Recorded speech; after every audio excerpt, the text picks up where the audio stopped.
Hi friends, ഞാൻ ധന്യ. എൻ്റെ ഒരു പുതിയ വീഡിയോയിലേക്ക് എല്ലാവർക്കും സ്വാഗതം. ഞാൻ ഇന്ന് വളരെ ട്രഡീഷണൽ ആയിട്ടുള്ള ഒരു റെസിപ്പിയാണ് തയ്യാറാക്കുന്നത്. മുതിരപ്പുളിയാണ് തയ്യാറാക്കുന്നത്. ഈ മുതിരപ്പുളി എന്ന് പറയുമ്പോൾ മുതിര കഴുകി വറുത്ത് പൊടിച്ചിട്ടുള്ള പൊടി കൊണ്ടാണ് ഈ പുളി തയ്യാറാക്കിയിരിക്കുന്നത്. അത് മുതിര എന്ന് പറയുന്ന ഒരുപാട് ഗുണങ്ങളുള്ള ഒരു പയറുവർഗ്ഗമാണ്. അതുപോലെ തന്നെ മുതിര ശരീരത്തിന് ചൂട് നൽകുന്നത് കൊണ്ട് തന്നെ അത് തണുപ്പ് അവസ്ഥയിലും തണുപ്പ് കാലത്തൊക്കെയാണ് യൂസ് ചെയ്യേണ്ടത്. ഇതെങ്ങനെയാണ് തയ്യാറാക്കുന്നതെന്ന് നോക്കാം. അതിന് വേണ്ടിയിട്ടുള്ള ഇൻഗ്രീഡിയൻസ് എന്തൊക്കെയാണെന്ന് നോക്കാം. ഒരു 10 ചെറിയുള്ളി ഞാനിവിടെ നീളത്തിൽ അരിഞ്ഞെടുത്തിട്ടുണ്ട്. അതുപോലെ തന്നെ 3 വെളുത്തുള്ളി അല്ലി അതും നീളത്തിൽ അരിഞ്ഞിട്ടുണ്ട്. പിന്നെ ഒരു പച്ചമുളക് എടുത്തിട്ടുണ്ട്, അത് ഇവിടെ കട്ട് ചെയ്തെടുത്തിട്ടുണ്ട്. ഒരു തണ്ട് കറിവേപ്പില, അതുപോലെ തന്നെ നമ്മുടെ വാളൻപുളിയില്ലേ, അതൊരു നെല്ലിക്ക വലുപ്പത്തിൽ അതും എടുത്തിട്ടുണ്ട്. ഈ പുളി ഒന്ന് നന്നായിട്ട് കുതിർത്തി എടുക്കണം. അതിന് വേണ്ടിയിട്ട് ഞാനിവിടെ ഒരു കപ്പിലേക്ക് പുളി ഇട്ട് കൊടുത്തതിന് ശേഷം ഞാനിവിടെ 1.5 കപ്പ് വെള്ളം ഒഴിച്ചു കൊടുക്കുന്നുണ്ട്. ഇനി പുളി നന്നായിട്ട് ഒന്ന് കുതിർന്ന് വരണം. അപ്പോഴത്തേക്ക് നമുക്ക് വറവൊക്കെ ഒന്ന് താളിച്ചെടുക്കാം. എനിക്ക് ഇവിടെ ചീൻചട്ടി വെച്ചിട്ടുണ്ട്. ചീൻചട്ടിയിലേക്ക് ഇത് ആവശ്യത്തിന് വെളിച്ചെണ്ണ ഒഴിച്ചു കൊടുത്തിട്ടുണ്ട്. 2 ടേബിൾ സ്പൂൺ വെളിച്ചെണ്ണയാണ് ഒഴിച്ചു കൊടുത്തിരിക്കുന്നത്. വെളിച്ചെണ്ണ ഒന്ന് ചൂടായിട്ട് വരുമ്പോൾ നമുക്ക് വറവ് താളിക്കാം. ആദ്യം തന്നെ ഞാൻ കടുകാണ് ഇട്ട് കൊടുത്തിരിക്കുന്നത്.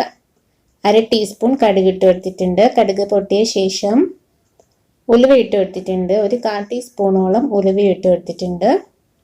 നന്നായിട്ട് പൊട്ടി വന്നതിന് ശേഷം കറിവേപ്പില ഇട്ട് കൊടുത്തിട്ടുണ്ട്. കറിവേപ്പില ഒന്ന് നന്നായിട്ട് മൂത്ത് വന്നു കഴിഞ്ഞാൽ നമുക്കതിലേക്ക് ചെറിയുള്ളിയും അരിഞ്ഞെടുത്ത് ചെറിയുള്ളി ഇട്ട് കൊടുത്തിട്ടുണ്ട്.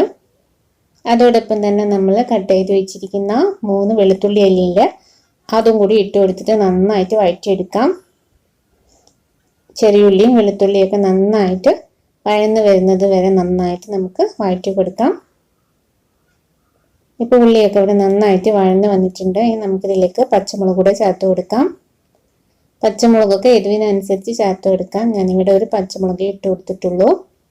കുറഞ്ഞ അളവിലാണ് ഞാനിത് ഉണ്ടാക്കുന്നത്. കൂടുതൽ അളവിൽ ഉണ്ടാക്കുമ്പോൾ ഇൻഗ്രീഡിയൻസിൻ്റെ അളവും അതുപോലെ തന്നെ കൂട്ടി കൊടുക്കണം. 1/4 ടീസ്പൂൺ മഞ്ഞൾപ്പൊടി ചേർത്ത് കൊടുത്തിട്ടുണ്ട്. മഞ്ഞൾപ്പൊടി ചേർത്ത് കൊടുത്തു കഴിഞ്ഞിട്ട് അതിൻ്റെ പച്ചമണം മാറുന്നവരെ അത് നന്നായിട്ട് ഇളക്കി കൊടുക്കുക. അതുപോലെ തന്നെ ഇതാ 1 ടീസ്പൂൺ മുളക് പൊടി ഇട്ട് കൊടുത്തിട്ടുണ്ട്. മുളക് പൊടിയും അതുപോലെ തന്നെ നന്നാക്കിയിട്ട് അതിൻ്റെ പച്ചമണം മാറുന്നത് വരെ ഇളക്കി കൊടുക്കുക. പുളിക്ക് എരിവ് കുറവ് വേണമെന്നുള്ളവർക്ക് മുളക് പൊടിയൊക്കെ 1/4 ടീസ്പൂണോ 1/2 ടീസ്പൂണോ ഒക്കെ ആക്കി കൊടുക്കാം. നമ്മൾ ഉണ്ടാക്കുന്ന ഇൻഗ്രീഡിയൻസിന് അനുസരിച്ചിട്ട് അതിൽ ചേർക്കുന്ന ഇൻഗ്രീഡിയൻസിൻ്റെ അളവും കൂട്ടോ കുറയ്ക്കുകയൊക്കെ ചെയ്യാം. ഇനി ഞാനിവിടെ കുതിർത്തി വെച്ചിരിക്കുന്ന പുളി അത് ഒഴിച്ചു കൊടുത്തിട്ടുണ്ട്. 1.5 കപ്പ് പുളിവെള്ളമാണ് ഞാനിതിലേക്ക് ഒഴിച്ചു കൊടുത്തിരിക്കുന്നത്. അതൊന്ന് നന്നായിട്ട് ചൂടായിട്ട് വരുമ്പോൾ ഞാൻ അതിലേക്ക് ചേർത്ത് കൊടുത്തിരിക്കുന്നത് മുതിര വറുത്ത് പൊടിച്ച പൊടിയാണ്. മുതിര ഇതിൻ്റെ മുൻപ് തന്നെ ഞാൻ വറുത്ത് പൊടിച്ച് വെച്ചിട്ടുള്ളതാണ്. മുതിര വറുത്ത് പൊടിച്ച കറി ഇതിൻ്റെ മുൻപ് ഞാൻ തയ്യാറാക്കിയിരുന്നു. അതിൻ്റെ വീഡിയോ ഞാനിത് യൂട്യൂബിൽ ഇട്ടിട്ടുണ്ട്. കാണാത്തവർക്ക് കാണാം. ഞാൻ അതിൻ്റെ ലിങ്ക് ഡിസ്ക്രിപ്ഷനിൽ കൊടുക്കാം. ഇപ്പോൾ നമ്മുടെ പുളിവെള്ളമൊക്കെ നന്നായിട്ട് തിളച്ചിട്ട് വരുന്നുണ്ട്. ഇനി നമുക്കതിലേക്ക് ആവശ്യത്തിനുള്ള ഉപ്പ് കൂടി ചേർത്ത് കൊടുക്കാം. മുതിരയ്ക്ക് നല്ല വേവുള്ളത് കൊണ്ട് തന്നെ നന്നായിട്ട് അത് വേവിച്ചെടുക്കണം.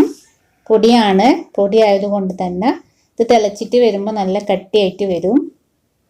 അതുകൊണ്ട് തന്നെ ആവശ്യത്തിനുള്ള വെള്ളം ചേർക്കാൻ ഞാനിവിടെ 1 ടേബിൾ സ്പൂൺ മുതിരപ്പൊടിയാണ് ഞാനിവിടെ ചേർത്തിരിക്കുന്നത്. അതിന് 1.5 കപ്പ് പുളിവെള്ളമാണ് ഞാനിവിടെ ഉപയോഗിച്ചിരിക്കുന്നത്.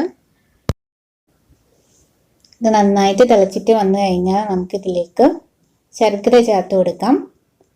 1 ടേബിൾ സ്പൂൺ ശർക്കര പൊടിച്ചെടുത്തതാണ് ഞാൻ ഇതിലേക്ക് ഇട്ട് കൊടുത്തത്.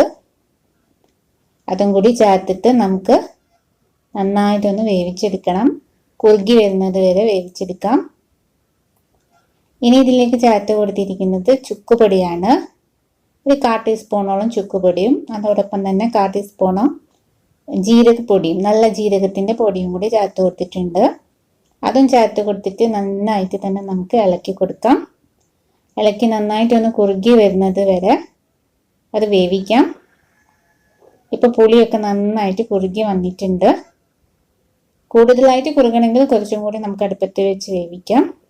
ഞാനിവിടെ ആവശ്യത്തിന് കുറുക്കിയെടുത്തിട്ടുള്ളൂ. ഹെൽത്തിയും ടേസ്റ്റിയുമായിട്ടുള്ള മുതിരപ്പൊടി കൊണ്ടുള്ള പുളി ഇവിടെ റെഡി ആയിട്ടുണ്ട്. ചോറിൻ്റെ കൂടെ കഴിക്കാൻ നല്ല ടേസ്റ്റാണ്. വീഡിയോ ഇഷ്ടമായാൽ ലൈക്ക് ചെയ്യാനും സബ്സ്ക്രൈബ് ചെയ്യാനും മറക്കരുത്. അടുത്ത വീഡിയോ ആയിട്ട് വീണ്ടും വരാം. താങ്ക്